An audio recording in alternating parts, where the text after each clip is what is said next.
peaceful relations between Israel and Lebanon. Let's bring in Dan Arbell, former deputy chief of mission at the Embassy of Israel. Dan, welcome. A State Department official just confirmed to News Nation that talks will happen in Washington next week. What do you hope comes out of it? Is this a step in the right direction? Yeah, it's a step in the right direction, but I think that we should keep our hopes at the low level. The two countries have engaged in negotiations over the years, and which resulted in no progress at all. And here, there's a big ask from the Lebanese government to try and rein in Hezbollah, disarm it from its huge cache of weapons, something that they have not been able to do for decades. So, the expectation should be moderate, and there's a lot to accomplish. And also, there's a reluctance on the Lebanese side to even negotiate with Israel. They need the U.S. in the room. They cannot do it face to face. They've always needed a third party, either the U.S. or France, to help in bridging the gaps. And the gaps are wide, and I don't see any progress anytime soon. Israel, I want to talk more about Lebanon. We know it's been the sticking point when it comes to the ceasefire. Israel has been attacking residential areas in Beirut. At least 182 people have been reported killed. Prime Minister Netanyahu is vowing to continue attacks on Hezbollah in Lebanon. Our correspondent Jessica Cartalia is in the region, and she says those strikes continue. So, Dan, with these civilians killed, is Israel achieving its original goal in taking out Hezbollah? So, the goal of taking out Hezbollah is very ambitious. Israel has been trying to do that for years and was not successful. It needs to be, there's no military solution to, taking Hezbollah out. You need diplomacy, you need negotiations, you need willing partners to advance an agenda with you. And so it's important. What Israel is doing is kind of mowing the lawn, not really leading to a solution of this issue. So talks are essential. And hopefully with U.S. involvement, progress can be made, but it won't happen overnight. You don't seem very optimistic about these negotiations this weekend. Do you think it's just the start of much longer talks? I do believe it's the start of much longer talks. In order to achieve a breakthrough, you need much more preparation. You need willing parties. You need an active U.S. involvement in this. And this needs time needs time to happen.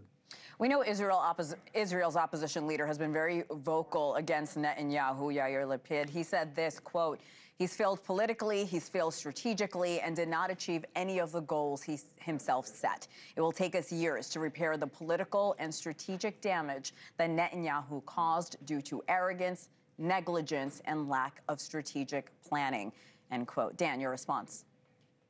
So first of all, Netanyahu has set three goals at the beginning. He talked about eliminating Iran's nuclear program, ballistic missile capabilities, regime change. None of those three occurred. Okay. Israel has managed to weaken, erode Iranian capabilities and infrastructure and eliminate some of its leadership. But still, a lot of the work is still ahead. And Netanyahu did not deliver on his campaign, on his military campaign's original goals.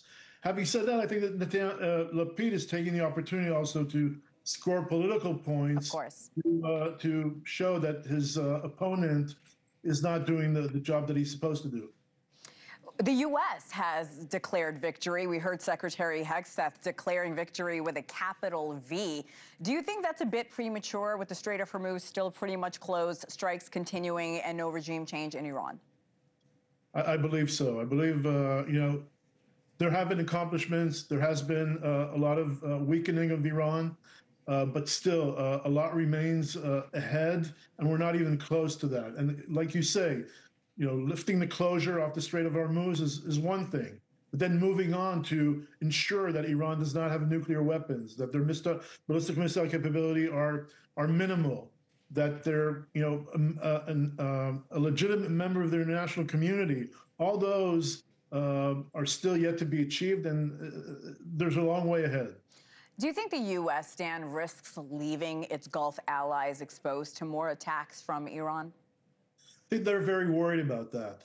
Certainly, leaving the situation as it is now, with Iran still in much control of the Strait of Hormuz, with Iran still standing on its on 2 feet with the regime, although weakened, still calling the shots. That's very scary to the U.S.'s Gulf partners.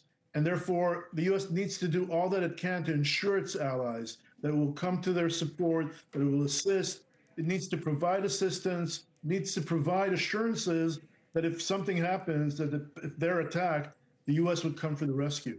All right, Dan Arbell, we really appreciate your context on this very complicated conflict. Thank you so much. Thanks. And coming up, 24 hours away from home.